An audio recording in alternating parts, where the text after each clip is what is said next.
Hello, good morning everybody. Once again I am Asutosh with the new topic. आज हम लोग electric potential due to a point charge and group of charges पढ़ेंगे। पिछले class में हम लोग देखे थे कि इलेक्ट्रिक पोटेंशियल डिफरेंस एक ज़्यादा बेसिक टर्म है और उसी में स्पेशल केस लगा लेते हैं तो पोटेंशियल भी किसी पॉइंट पे निकल जाता है। ठीक है, तो आज हम लोग एक पॉइंट चार्ज के कारण पहले देखते हैं। तो दोनों ही डेरिवेशन इलेक्ट्रिक पोटेंशियल डिफरेंस निकालना हो या इलेक्ट्रिक पोटेंशियल निकालना हो due to a point charge, दोनों में हम एक ही काम करेंगे। हम पोटेंशियल डिफरेंस ही पहले निकालेंगे और फिर स्पेशल केस करके एक पॉइंट को इन्फिनिटी पे पहुंचा देंगे और वहाँ के पोटेंशियल को जीरो ले लेंगे। इस स्पेशल केस को लगाएंगे तो हमारा पोटेंशियल किसी पॉइंट पे निकल जाएगा। ओके, तो टॉपिक हुआ आज का इलेक्ट्रिक पोटेंशियल डिफरेंस या electric potential due to a point charge. पहले एक पॉइंट चार्ज के कारण देखेंगे तो फिर आगे बढ़ते हैं। ओके, तो सबसे पहले एक पॉइंट चार्ज बनाए हैं और उससे आगे दो पॉइंट सेलेक्ट करते हैं। देखिए यहाँ पे एक पॉइंट चार्ज लिए क्यू और क्यू चार्ज से आगे बढ़ने पे हम दो पॉइंट सिलेक्ट कर रहे हैं। एक पॉइंट है ए पॉइंट कितनी डिस्टेंस पे है, तो ए पॉइंट आर ए डिस्टेंस पे है और एक और पॉइंट सेलेक्ट करते हैं बी और बी पॉइंट कितने दूरी पे है, तो बी पॉइंट आपका आर बी डिस्टेंस पे। तो ए और बी दो पॉइंट सिलेक्ट किए, एक आर ए डिस्टेंस पे एक आर बी डिस्टेंस, एक पॉइंट चार्ज के बगल में, और हम V B minus V A चाह रहे हैं। इन दो पॉइंट के बीच का पोटेंशियल डिफरेंस क्या है, V B minus V A. Okay, और जब हम पोटेंशियल डिफरेंस निकाल लें तब ए पॉइंट को इन्फिनिटी कर लेंगे तो हम किसी खास पॉइंट पे भी पोटेंशियल निकाल सकते हैं।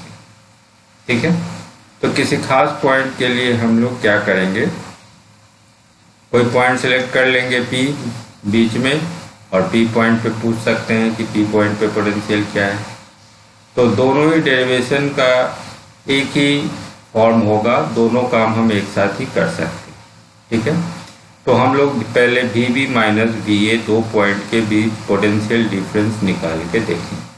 तो पोटेंशियल डिफरेंस निकालने का जो आपका बेसिक फार्मूला है, हम चार डिफरेंट फॉर्म्स बोले थे और बोले थे कि जो उसका चौथा फॉर्म है वो सबसे ज़्यादा फ्रिक्वेंटली यूज होने वाला टर्म है।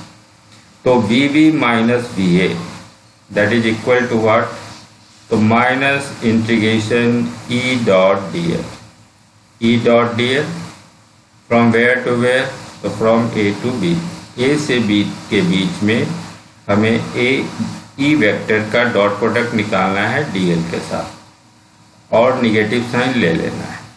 तो ये आपका चौथा फॉर्म था पोटेंशियल डिफरेंस निकालने का। आप चारों फॉर्म पीछे वाले वीडियो में देख सकते हैं। तो V B minus V A is equal to minus integration A to B E dot D L. ठीक है, तो अब देखिए ए से हमें चलना है बी की ओर। तो जैसे जैसे हम इधर चलेंगे ए से, जैसे जैसे हम बी की ओर आएंगे तो आप देखेंगे कि इसका रिपल्सन बढ़ता जाएगा। ठीक है, इसका रिपल्सन तेज होता जाएगा। तो हमें भी अलग अलग फोर्स लगाना पड़ेगा आने के लिए। तो हमें work done by a variable force का फॉर्मूला यूज करना पड़ेगा, इसीलिए हम लोग ई डॉट डी एल निकाल रहे हैं। तो थोड़ा सा डिस्प्लेसमेंट लेके निकाल रहे हैं। तो क्या करेंगे, यहाँ से क्यू चार्ज से आर डिस्टेंस पे हमने एक पॉइंट सेलेक्ट किया पी और पी पॉइंट पे देखें तो पी पॉइंट पे फील्ड इंटेंसिटी इधर लग रहा है। ओके, किसी पॉइंट चार्ज से आर डिस्टेंस पे फील्ड इंटेंसिटी ई का वैल्यू भी हम जान रहे हैं 1/4 pi epsilon 0 Q by R square होता है। तो इधर इलेक्ट्रिकल फोर्स लग रहा है, तो हमको काउंटर करने के लिए ठीक इसके उल्टे दिशा में एफ एक्सटर्नल लगाना होगा। जितना फोर्स लग रहा है इलेक्ट्रिकल फोर्स, ठीक उतना ही हमें एक्सटर्नल फोर्स लगाना होगा। तो इलेक्ट्रिकल फोर्स इधर है और हम ठीक उसके उल्टे दिशा में चल रहे हैं, थोड़ा सा डिस्टेंस dl, ये मेरा डिस्प्लेसमेंट हो गया। हम थोड़ा सा स्लाइड डिस्प्लेसमेंट किए, तो छोटा सा वर्क आप निकालिए। तो E की दिशा और dl की दिशा, इन दोनों के बीच का एंगल है 180 डिग्री, ये एंगल 180 डिग्री का है। तो आप दो वेक्टर के डॉट प्रोडक्ट का फॉर्मूला लगाइए। तो E का वैल्यू 1/4 पाई एप्सिलॉन 0 Q/r², चूँकि आप Q चार्ज से R डिस्टेंस पे पॉइंट P सिलेक्ट कर रहे हैं। फिर dl और दोनों के बीच का एंगल 180 है, तो cos 180। और A और B जो पॉइंट था, A की दूरी है RA और B की दूरी है RB, तो हम इसे RA से RB के बीच में इंटीग्रेट करेंगे। ओके, तो नाउ BB माइनस BA का फॉर्म आ गया, माइनस ये सारा चीज, चूँकि E का वैल्यू हम जान रहे हैं R दूरी पे कितना है। अब इसे सिर्फ सॉल्व करना है। तो सॉल्व करने के लिए क्या करेंगे, हम डॉट प्रोडक्ट को निकाल लिए। और देखिए cos 180 कितना है, तो cos 180 होता है -1। तो अगर हम -1 लेते हैं तो माइनस बाहर आ जाएगा और ये माइनस माइनस प्लस हो जाएगा। ठीक है, तो cos 180 -1 और ये माइनस माइनस प्लस आ गया, तो आपके पास बच गया integration RA to RB 1/4 pi epsilon 0 Q/r², और इधर टर्म आ गया dl। ओके, तो अब dl को आपको चेंज करना होगा। क्या करना होगा, तो dl चेंज करने के लिए हम क्या करेंगे कि dl को हम लिख सकते हैं -dr। कैसे लिख सकते हैं, तो इसके लिए हम लोग फिर से फिगर को देखें एक बार कि dl -dr कैसे होगा। तो देखिए, dl जो है एक्चुअली डिस्प्लेसमेंट टर्म है। हम यहाँ से यहाँ स्लाइड घसक रहे हैं, ये मेरा डिस्प्लेसमेंट है। और r क्या है, तो r आप दूरी ले रहे हैं। ओके, ये r डिस्टेंस पे आप पॉइंट P चुने हैं, तो r में होने वाला छोटा सा इंक्रीमेंट ये कहलाता है dr। अब ये कैलकुलस है, आप पढ़े होंगे, कोई भी टर्म है तो x है, x में होने वाला छोटा सा इंक्रीमेंट को हम लोग डेल्टा x या dx लिखते हैं।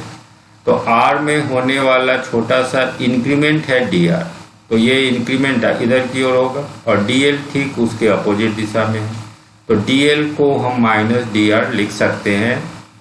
ये हम ऐसा क्यों कर रहे हैं, ऐसा इसलिए कर रहे हैं कि हमें इंटीग्रेट करना है तो वेरिएबल सेम होना चाहिए। यहाँ r² टर्म है और यहाँ dl है, तो दोनों को सेम करने के लिए हम डिस्प्लेसमेंट को dl जो था उसको -dr लिख सकते हैं। तो -dr यहाँ लिखने के लिए dr लिख दिए और माइनस साइन हम इधर इंट्रोड्यूस कर दिए। तो 1/4 पाई एप्सिलॉन 0 और q ये आपका कांस्टेंट टर्म है, तो 1/4 पाई एप्सिलॉन 0 q ये तो बाहर आ गया और बच गया आपके पास integration from RA to RB। अब कौन सा टर्म बचा, तो बच रहा है नीचे 1/r²।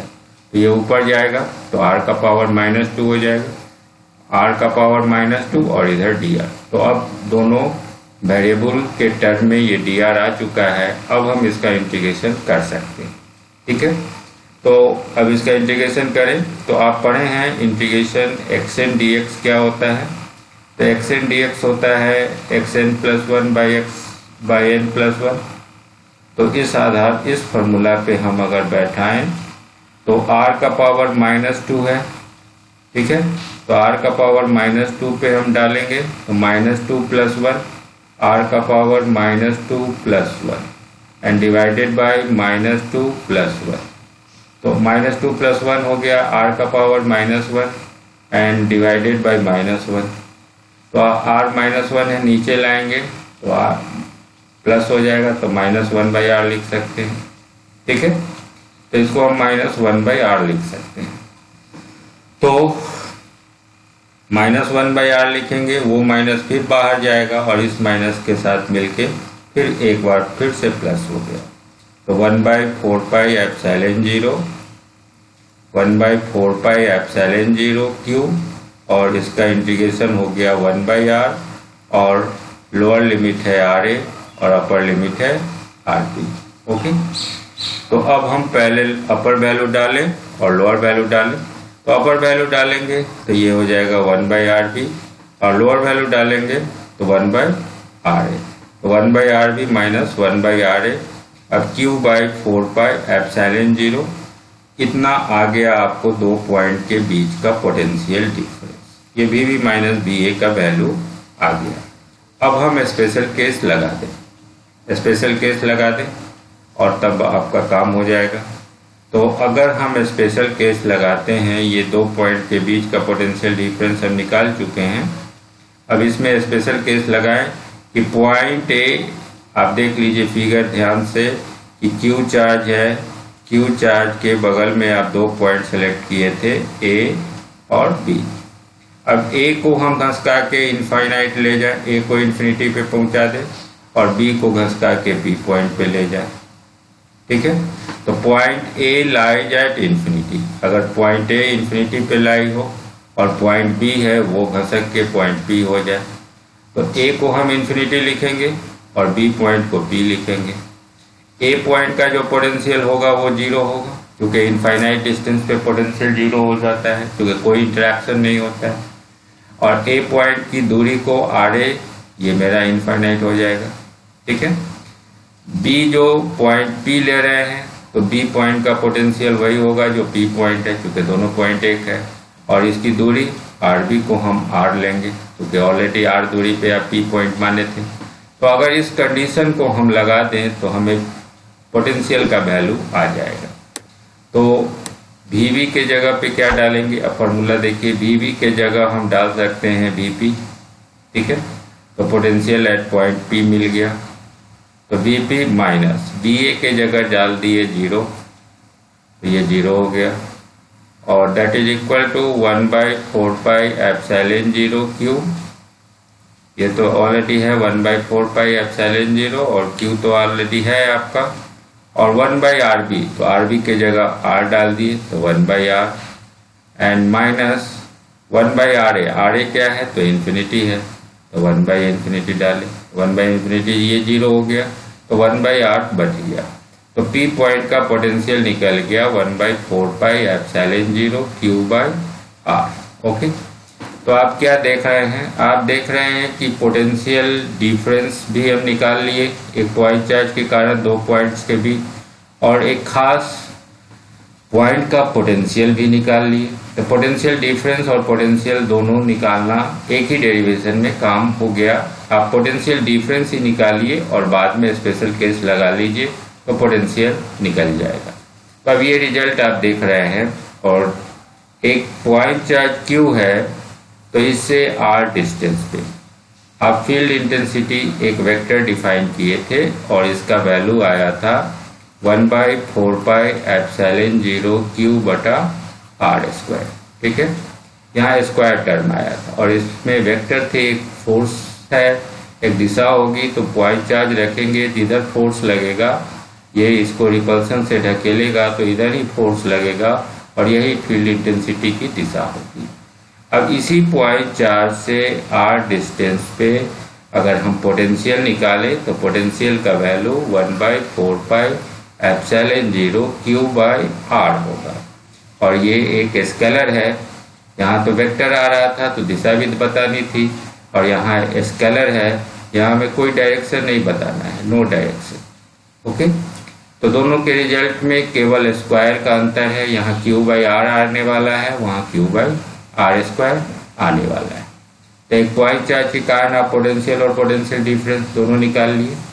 अब हम लोग देखते हैं कि अगर ग्रुप ऑफ पॉइंट चार्जेज है तब क्या होगा, अगला सिचुएशन, तो electric potential due to a group of charges. ठीक है, तो ग्रुप ऑफ चार्जेज के लिए हम क्या करेंगे, तो मान लेते हैं आपके पास बहुत सारा चार्ज बॉडी का सिस्टम, एक चार्ज बॉडी है Q1, दूसरा है Q2, तीसरा है Q3, और इस तरह से आप बढ़ाते बढ़ाते n चार्ज बॉडी का सिस्टम बना सकते हैं। Suppose you have n charge body. ठीक है, अब कोई पॉइंट है P, अब इस P पॉइंट पे आपको पोटेंशियल निकालना है, तो P पॉइंट से पहले चार्ज बॉडी से P पॉइंट की दूरी को हम R1 मान लें, दूसरे चार्ज बॉडी से R2 मान लें, तीसरे चार्ज बॉडी से R3 मान लें और nवें चार्ज बॉडी से Rn मान लें। ओके, तो now what will be the potential at point P? P point पे पोटेंशियल क्या होगा? तो हम P पॉइंट पे पोटेंशियल जो है, अब अलग अलग चार्ज के कारण हम यहाँ पे पोटेंशियल निकालेंगे। पोटेंशियल P पॉइंट पे पहले चार्ज बॉडी के कारण, दूसरे चार्ज बॉडी के कारण, तीसरे चार्ज बॉडी के कारण और nवें चार्ज बॉडी के कारण, जितने चार्ज बॉडी का सिस्टम होगा प्रत्येक के कारण वहाँ पे पोटेंशियल निकालेंगे और उसको सिंपल अलजेब्रा से जोड़ देंगे। क्योंकि पोटेंशियल आपका एक स्केलर है, ये वेक्टर नहीं है कि आपको वेक्टोरिकली ऐड करना है, आपको डायरेक्शन देखना है। ये एक स्केलर क्वांटिटी है, पॉजिटिव वैल्यू आए या निगेटिव वैल्यू आए हमको सिंपली ऐड कर लेना है उनके प्रॉपर साइन के साथ। ओके, तो now potential at P will be the algebraic sum of, not vector sum बल्कि अलजेब्राइक सम होगा, आपको प्रॉपर साइन के साथ जोड़ना होगा। ओके, तो हम एक एक करके जोड़े। तो पोटेंशियल ड्यू टू 1 क्या होगा? तो पहले से आप R1 दूरी पे लिए हैं, पहले से R1 दूरी पे, तो 1/4πε0 Q1/R1 हो जाएगा। दूसरे से R2 दूरी पे है तो 1/4πε0 Q2/R2 और उसी तरह nवें चार्ज बॉडी के कारण 1/4πε0 Qn/Rn हो जाएगा। ठीक है, तो हम अलग अलग चार्ज बॉडी के कारण पोटेंशियल निकालेंगे और उसको सिंपली ऐड कर लेंगे। ठीक है, तो अब जब ऐड करेंगे तो अब देखिए क्या रिजल्ट आ रहा है। तो 1/4πε0 सब में कॉमन है, तो ये हम कॉमन लेके हटा लिए, तो आपको बच रहा है Q1/R1। ठीक है, फिर इधर बचेगा Q2/R2 और यहाँ अंत में बचेगा Qn/Rn। ओके, तो इसको हम लोग समेशन नोटेशन में भी लिख सकते हैं। समेशन किसका है? तो आप कोई भी आईमा टर्म लीजिए, चार्ज का आईमा टर्म, और उससे उस पॉइंट की दूरी Qi/Ri लिख सकते हैं। अब ऐसा ही टर्म आपको सबके लिए जोड़ना है, तो हम पहला से स्टार्ट करेंगे और जितने चार्ज बॉडी का सिस्टम है वहां तक जाएंगे। तो हम लिख सकते हैं 1/4πε0 समेशन Qi/Ri, जहां i का वैल्यू 1 to n है। तो ये आपका group of point charge body के कारण पोटेंशियल हो गया।